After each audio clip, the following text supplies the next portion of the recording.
have some entitled people, which only means prepare to be annoyed. Guys, this is a random filming setup today. I am out of town all week, so this is what we're gonna get. All right, a coworker told HR I was being exclusive for not inviting her to my wedding. This was honestly one of the weirdest work things I've ever dealt with. There's a woman in my office I'm friendly with, but not close to. We've had small talk here and there, nothing deep, no lunches together, no real outside of work connection. She found out I was getting married and asked when the wedding was. Then she straight up asked if she was invited. I kind of laughed and said, "Oh no, it's really small, just close friends and family." I didn't think anything of it. She got quiet and a little cold after that, but I figured, okay, maybe awkward moments, whatever. Fast forward a few days later, I got a meeting invite from HR. Turns out she filed a complaint saying that I was being exclusive and creating a hostile environment by leaving people out because I didn't invite her to my wedding that I'm paying for. This isn't even work related. So I had to sit in this HR meeting and explain that I'm not required to invite coworkers I barely know to my literal wedding, that it's a personal event, that it has nothing to do with work or who is in the office. HR honestly looked just as confused as I was. They basically said, "Yup, okay, thanks," and closed the case. But now she acts super passive aggressive towards me, like side eyes, little digs when I walk by, still bringing it up in these weird sarcastic comments like, "Some people are inclusive these days." I can't believe she actually thought HR could make me invite her. Some people really do think that they are the main character. Oh yeah, and they're writing their own story as well and casting themselves. Next story. She made me cry over eggs, then left a $0 tip. Very intrigued.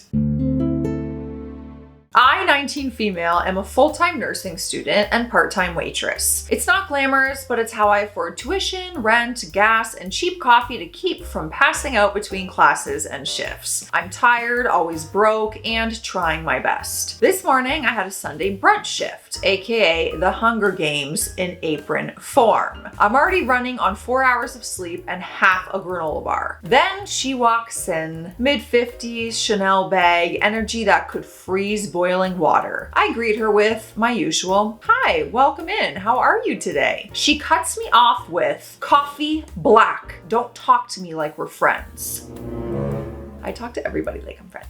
Like, unless they don't deserve it. Okay, got it. She's one of those. I bring the coffee and she starts picking me apart like I'm a character flaw. "This table's crooked. My toast is too hard. Why are your shoes dirty?" "Because I walk 10,000 steps a shift, ma'am." Then came the line that broke me. After I brought her eggs for the third time, because the first two weren't sunny enough, she looked me dead in the eyes and said, "Is this really the best you can do? No wonder you're just a waitress."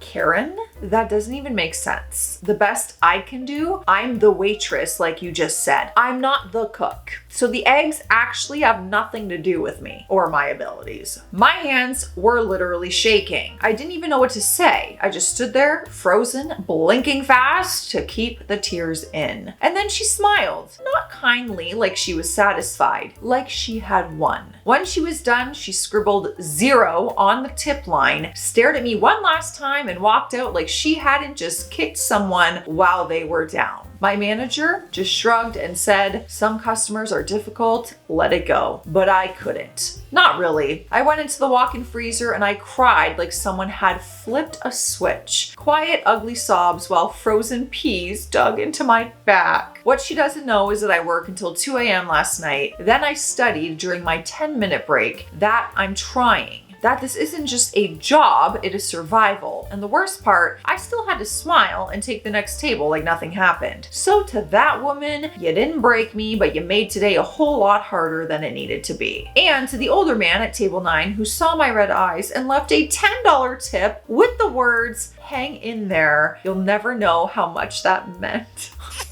Not me getting emotional over some eggs. This job isn't easy, life isn't easy, but I'm still here, still trying, even if no one tips. I can relate to her. I feel this so hard. I moved out at 17, so then I went to university and I had to work full time to afford rent while in university, and I had tuition, gas, rent. She reminds me of myself. I would bartend, anything. I was taking any job possible to make the ends meet. And that's a crappy day right there. That has you questioning everything in life. My friend Kate is even worse than I thought. I'm mainly writing this to vent and process everything that's happened. If you've ever helped someone only to have it backfire completely, you'll probably relate. Put it in the chat if this has happened to you. How it started. We were childhood friends. I met Kate when we were 13. We became close quickly. One day she confided something very serious and painful about her home life. Oh. Trigger warning, her mother's boyfriend had SA'd her and asked me not to tell anyone. I kept her secret, thinking I was being loyal. I was just a kid too. Over time, she became jealous and passive aggressive toward me. A boy she liked started showing interest in me, which I didn't encourage. Then I was selected for a student leadership role at school, which was something she wanted.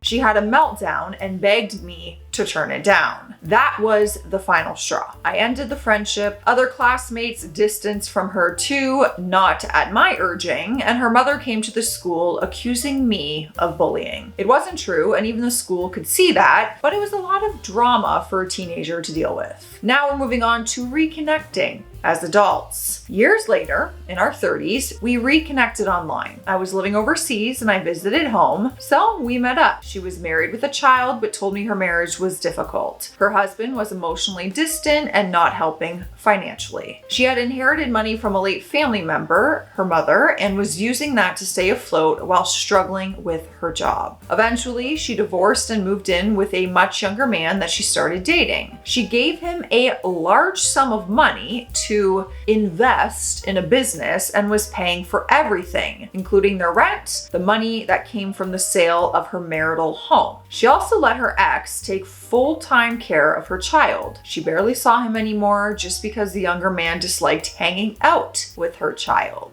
At some point, I moved back to my home country for about 1 year. I offered support and I got overwhelmed. She told me she had nowhere to go with her son since her boyfriend didn't want to be around kids. I invited her to bring him over to my home on Sundays to hang out with my daughter and me. That quickly turned into her coming every single weekend. Then, multiple times a week, even without her son. She would show up unannounced and our live-in nanny would just let her in. Eventually, the boyfriend broke up with her and she moved out. Around the same time, she lost her job. She told me she was completely alone and struggling badly. You're gonna ask her to move in, aren't you? You're gonna tell her to move in with you because you're a freaking saint. After talking with my husband, we offered her a place to stay, our spare room, which was my husband's home office, for up to 6 months or until she got back on her feet. We didn't ask for rent, we just wanted to help. Things got uncomfortable fast. During her stay, she cried constantly, shared everything with us, even personal things, and started relying on us emotionally for everything. It was draining. One day, she told me she thought she might be pregnant from her ex and was hoping the baby would bring him back. When I asked what she would do if it didn't, she casually suggested that I could raise the child.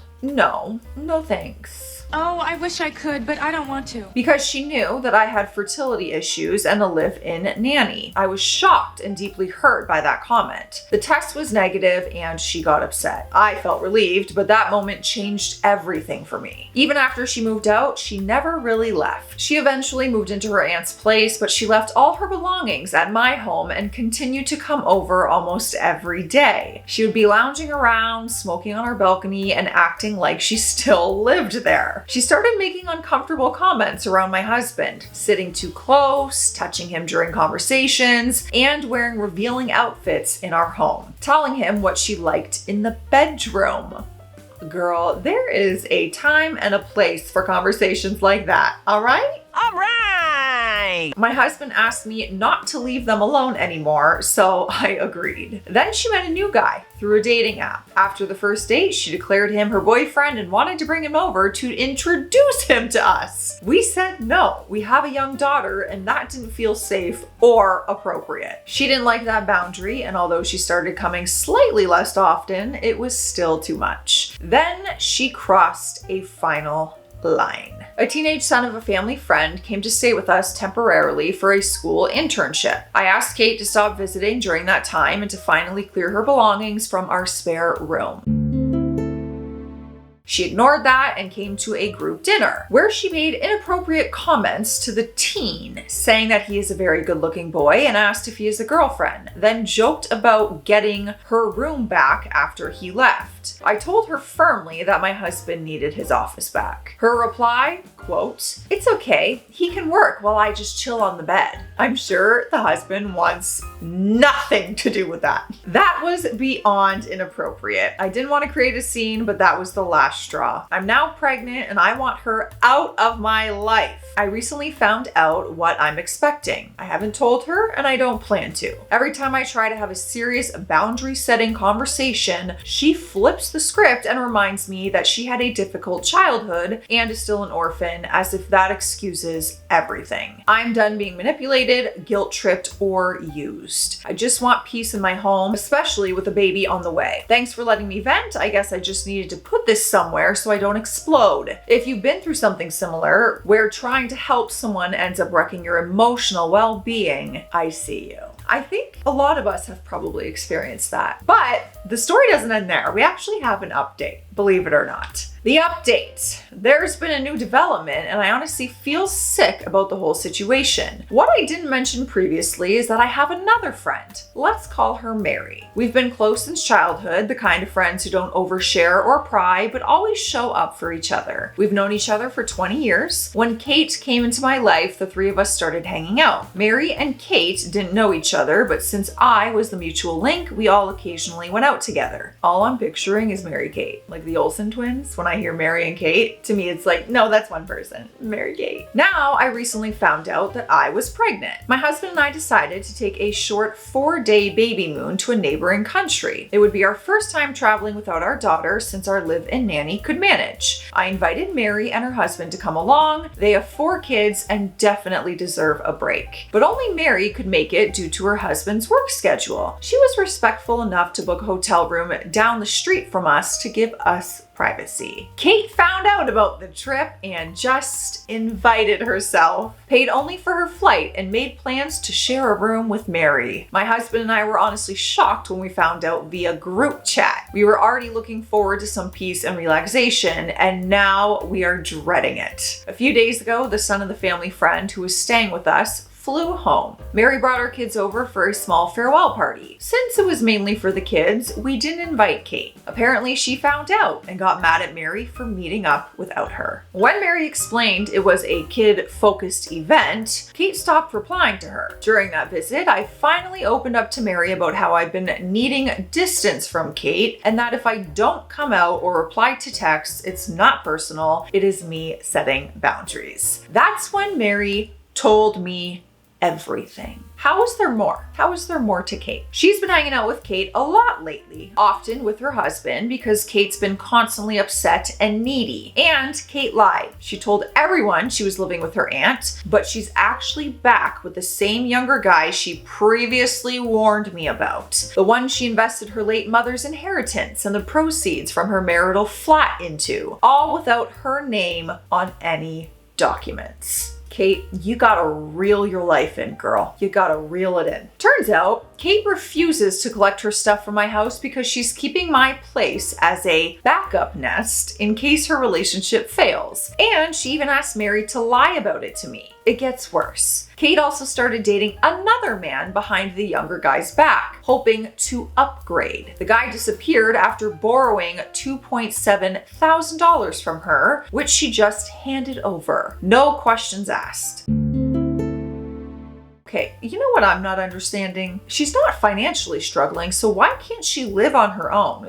She couldn't live on her own because she was mentally struggling? Was that it? Because she can afford a place to live, clearly. Mary finally admitted she was tired of keeping all these secrets, especially since Kate constantly lies. She even showed me private texts between them where Kate trashed me, saying my husband and I are bad parents and that she had to discipline my 6-year-old autistic daughter, which never happened. This really hit me hard. I've been featured on the front page of newspapers and interviewed by organizations about raising an autistic child and the support I've provided for others in similar situations. She also called me a wussy, but with the P, for putting my husband first and said I made her feel unimportant. Then there's my work life. My husband and I recently received $100,000 funding for our startup and brought on a former schoolmate, John, to help out. He's working for free because he believes in the project. Kate asked me for a job and I politely declined. She then went behind my back and asked my husband. He said no too. So she went to John to fish for company info. He immediately told us. Later, she complained to Mary that my husband is a jerk for not hiring her and said she doesn't believe that John is working for free because no one would be that stupid, quote. She also belittled me for a job, saying I only earn $2,000 plus and I'm financially weak and useless. I work as a teaching assistant at a school for autistic kids. It's not about the money, it's about making a difference. It's personal to me. Right now, all her stuff is sitting in my spare bedroom. I haven't talked to her since learning all of this, and the vacation hasn't even happened yet. She's arriving a day later than us due to work. Mary offered to just hang out with her separately and keep her away from us, but honestly, I feel disgusted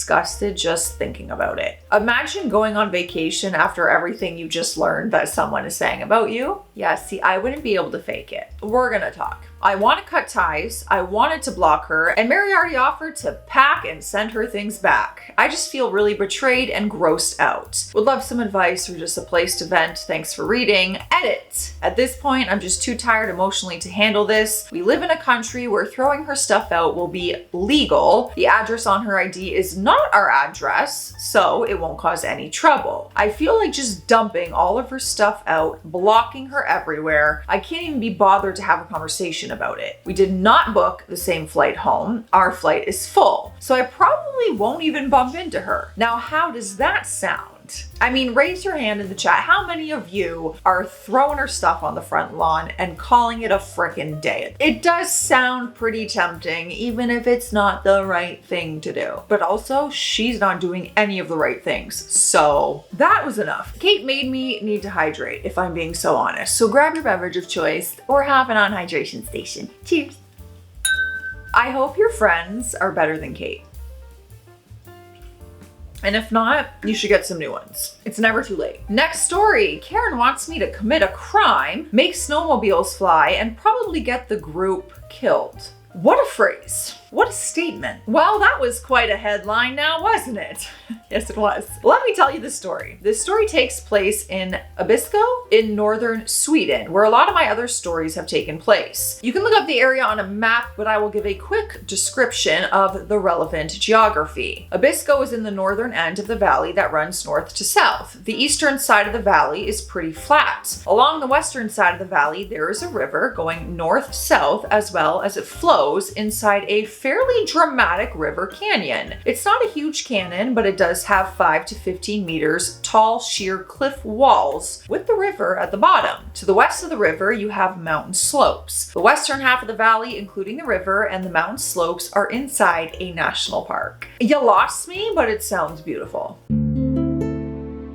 So the story begins properly. This takes place back in 2014. I was going out with a group of friends for some aurora chasing with the snowmobiles. A couple of guests were driving their own machines while Karen and her friends opted to ride in the sled behind a snowmobile. We drive south from the village and along the edge of the national park. After a while, we stopped at a nice open area with a great view of a clear night sky, as well as the mountains surrounding the valley, as well as the large lake to the north. All in all, a great spot for Aurora watching and photographing. My niece's name is Aurora, so it's throwing me off. When we stop, I notice that there's still a little bit of Aurora starting, so I tell everyone we will stay there for a bit and see what the Aurora decides to do. Karen is now poking at her phone and waves me over and tells me we have to go over there while pointing at the mountains on the western side of the valley. This has me a bit confused, and I asked her why, because that's where the Aurora is. Now do know that Aurora happens about 100 kilometers or so off the ground, so moving to the other side of the valley won't change any of that. As long as we have a clear sky, the location won't really change the Aurora. Of course, I tell Karen this, but she refuses to believe some stupid Aurora guide when her phone has told her the secrets of the universe. Now Karen shows me her phone with the map and a dropped pin showing the best area for spotting Aurora in the region.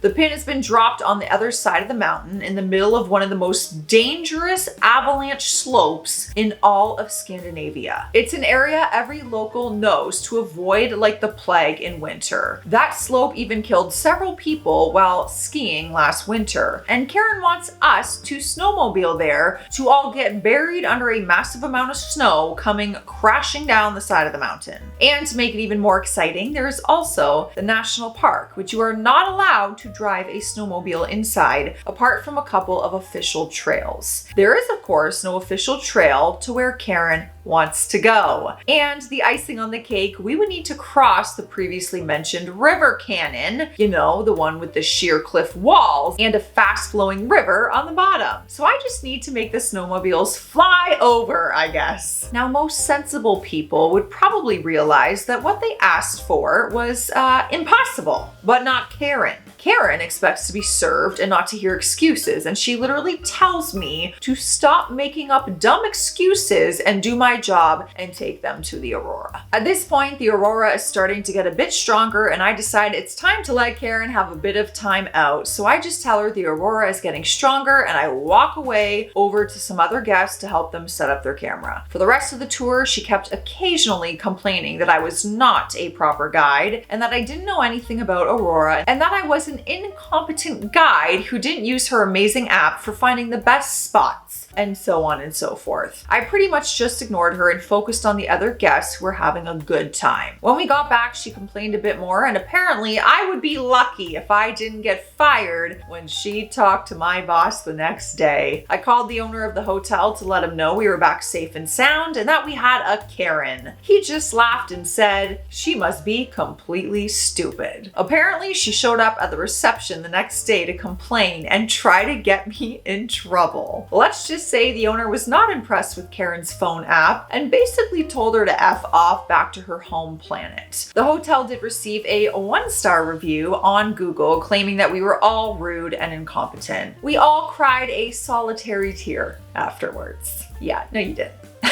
I would have loved to be there when she called the owner, because the owner would have said, yeah, we actually train our guides to give you that information to save your life. Let me know your thoughts and feelings on this one, you guys. Stay classy out there. Stay sassy. I'll see you tomorrow.